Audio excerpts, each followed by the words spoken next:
కొంతమంది బుద్ధి బలంతో ఆడతారు, కొంతమంది కండబలంతో ఆడతారు. బుద్ధి బలం కండబలంతో ఆడడానికి మన ముందుకొచ్చేస్తున్నాడు.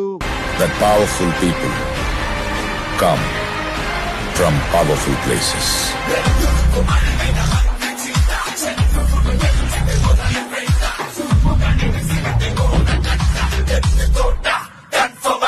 మరి హౌస్ లో విలన్ గా ఉంటావా, హీరోగా ఉంటావా? I'll handle in responsible way. 6 పోటీదారులకు ఇస్తున్న మొదటి ఛాలెంజ్ పట్టుకొని ఉండండి.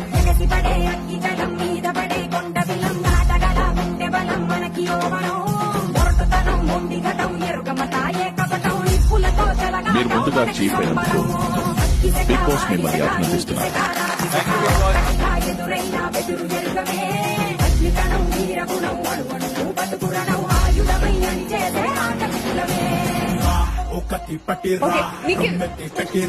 నిఖిల అడగవసరం లేదు.